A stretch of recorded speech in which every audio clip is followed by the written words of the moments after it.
पाकिस्तान और इंडिया की टीम जो है उसमें बड़ा ज़मीन आसमान का फ़र्क है। अगर पाकिस्तान को जो है वो 10 से 15% दिया, मैं 30% तक पाकिस्तान को ले जाऊंगा। इसका जवाब मैं देता हूँ आपको। मुझे दे लें, दे बड़ा मैं भी देता हूँ। बात ये अस्सलाम वालेकुम नाज़रीन, मैं हूं कासली और आप देख रहे हैं हमारा फेसबुक और यूट्यूब चैनल। आज हम बात करने एशिया कप की सबसे बड़ी राइवलरी जो पाकिस्तान और इंडिया कंसीडर की जाती है।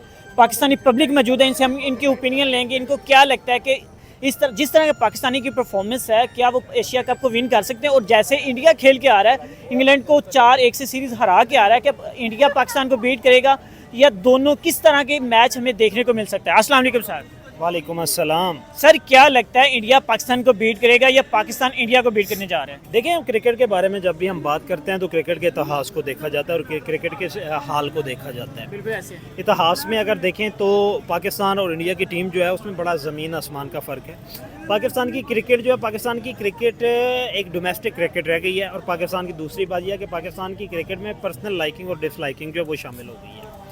पाकिस्तान के आज के खिलाड़ी जो हैं मौजूदा 2025 में हम लोग खड़े हैं, तो अब के खिलाड़ी जो हैं इनका अगर कंपैरिजन आज ही के इंडिया के खिलाड़ियों के साथ सारे के सारी पूरी टीम के साथ किया जाए तो ये भी नहीं बनता।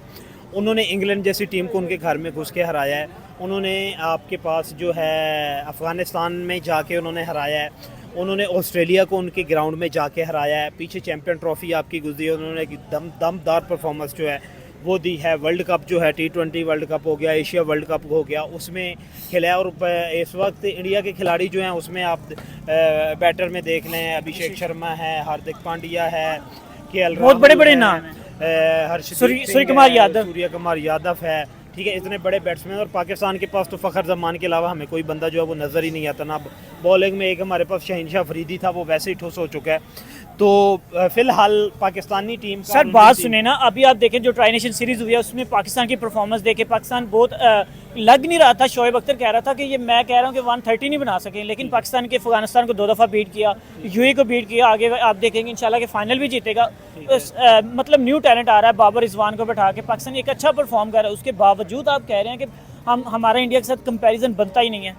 बेसिकली आपने ट्राई सीरीज में मैच किसके साथ देखा? यूएई के साथ देखा और अफगानिस्तान के साथ देखा। ये आपके राइवल्स नहीं है, ठीक हो गया। उनके साथ कभी भी आप पाकिस्तान को कंपैरिजन और पाकिस्तान की परफॉर्मेंस को इंडिया के अलावा इंडिया की परफॉर्मेंस जज करनी हो ना, ऑस्ट्रेलिया, इंग्लैंड और पाकिस्तान को देखा जाता है। पाकिस्तान की परफॉर्मेंस अगर आपने जज करनी है तो सिर्फ पाकिस्तान को इंडिया के साथ देखा जाता है। और इस वक्त अगर ये आपने अफगानिस्तान की भी बात की है और आपने यूएई की भी बात की, यूएई तो टीम ही कोई नहीं है ना, उसको तो टीम ही नहीं मानते। अफगानिस्तान नो डाउट कि एक मसल्स वाली टीम है, लेकिन मसल वाली टीम में उसमें उनके पास जीतने का औरा नहीं होता। ना पाकिस्तान के पास होता है ना उनके पास होता है। और नॉर्मल आप ये देखते हैं कि वो बड़े पोलाइट वे से जो है वो मैच हार जाते हैं। ठीक है, पाकिस्तान का अफगानिस्तान के साथ मैच हो या पाकिस्तान आ जाता है कभी, मैच ये है, परफॉर्मेंस ये है कि अगर इंडिया के खिलाफ पाकिस्तान की परफॉर्मेंस, इंडिया के खिलाफ चाहे T20 हो तो पाकिस्तान 100 क्रॉस नहीं करता।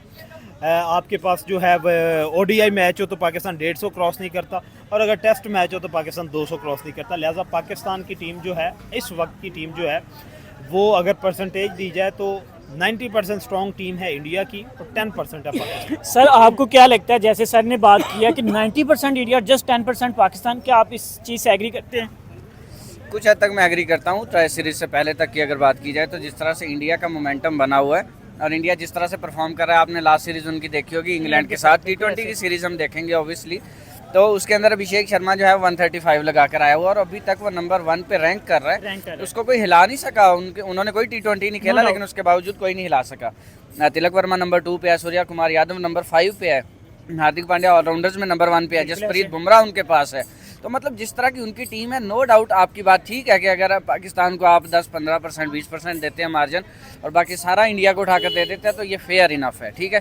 लेकिन अगर अब पाकिस्तान के ऊपर आते हैं तो देखिए, अफगानिस्तान के साथ तो पाकिस्तान का मुकाबला चलता है, टसल भी चलती है, हमने पास्ट के अंदर भी देखा। तो मेरे ख्याल जहाँ तक कई हद तक पोजीशंस ऐसी हैं कि पाकिस्तान ने उन मार्कअप को टिक भी किया है। साइम अयूब का फॉर्म के अंदर वापस आना, साहिबजादा फरहान का मोमेंटम, सलमान अली आगा का खेलना अच्छा, फिर हसन नवाज जो मिडल के अंदर आकर जो फिनिश करता है बड़ा अच्छा, फिर नवाज भी आजकल अच्छा चल रहा है। तो मेरे ख्याल पाकिस्तान कंपटीशन देने के हक में ज़रूर है।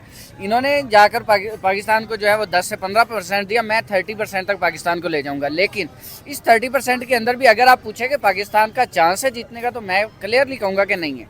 उसकी रीज़न देखें, आपके पास जो बॉलर्स हैं, शहीनशाह अफरीदी 135-140 तक की बॉल करता है, ठीक है। उनके पास वो जो अभिषेक शर्मा है वो 150 तक भी उसको बॉल करा दो तो वो आपको छक्का लगा देता है, ठीक है। आपने उसकी परफॉर्मेंस एक मैच के अंदर 14 छक्के लगाए हैं उसने। बिल्कुल ऐसा ही है, 135 ऐसे नहीं लगता 44 बॉल्स के ऊपर, आपको याद होगा, ठीक है। उसके बाद आप तिलक वर्मा की बात करें, आप शुभमन गिल की बात करें, भाई वो टेस्ट के अंदर इंग्लैंड को हरा कर आ रहा है और यहाँ पे वाइस कैप्टन के तौर पर खेल रहा है, तो मतलब उसका एक कॉन्फिडेंस जो होता है ना वो बहुत हाई है। उनके पास हार्दिक पांड्या है, आपको पता होगा कि विराट कोहली जो पाकिस्तान को हमेशा तंग किया करता था। जब 8 पे 28 बने थे ना, दूसरे एंड पे हार्दिक पांड्या खड़ा था, ये आपको याद होना चाहिए, ठीक है। तो मेरे ख्याल जहां तक इंडिया की टीम है वो 70% उनके पास मार्जिन भी मौजूद है और वो इनफ स्ट्रॉन्ग है कि वो पाकिस्तान को 14 सितंबर को आराम से बीट कर सकते हैं। टफ कंपटीशन ज़रूर होगा, पाकिस्तान अगर पहले बैटिंग करता है पाकिस्तान 120-130 तक जाएगा, ठीक है।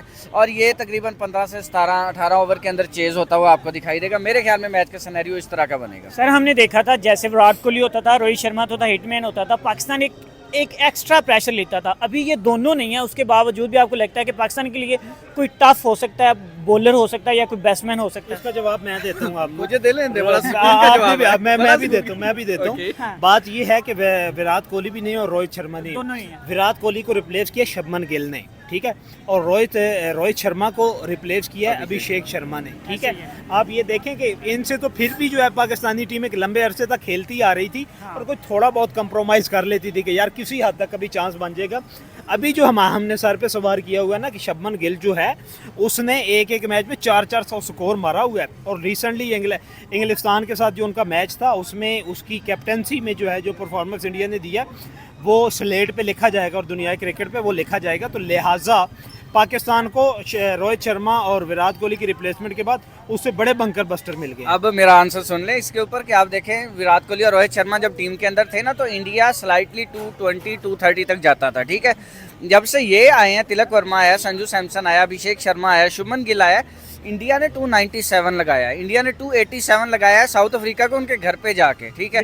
इंडिया ने एक मैच के अंदर डबल सेंचुरीज की हुई हैं, दो ओपनर्स ने उनके, और बैक टू बैक सेंचुरीज हमें देखने को मिली, हमें सेंचुरीज की हैट्रिक देखने को मिली इन प्लेयर्स के आने के बाद, ठीक है। तो मेरा नहीं ख्याल कि ये सवाल बचता है कहीं पे कि पाकिस्तान को जो है वो उनका प्रेशर ज़्यादा था और इनका कम है। इनका प्रेशर मेरे ख्याल में आपको ज़्यादा लेना चाहिए और जिस तरह एक ईगो पे लिया है ना शोएब अख्तर वाली बात को कि मतलब 130 हम नहीं कर सकेंगे, मुझे नहीं लगता कि शोएब अख्तर को ये बात करनी चाहिए थी, उन्होंने कर दी। फिर भी अपनी टीम बहुत बड़े लेजेंड है, ओके कर दी, ठीक है, हमें भी यही लगता था, सीधी सी बात है। लेकिन अगर उन्होंने बात कर दी तो उन्होंने देखे टीम ने उसको काउंटर किया, ठीक है। हम वाकई चाहते हैं कि पाकिस्तान जो है वो उस दिन काउंटर करे और एक अच्छा मुकाबला देखने को मिले। हार जीत जो है वो किसी भी तरफ जा सकती है, लेकिन एक मुकाबला इतना नेल बाइटिंग होना चाहिए कि मज़ा आ जाए मैच देखने का। Okay sir, thank you. कितना हो गया? 7 मिनट।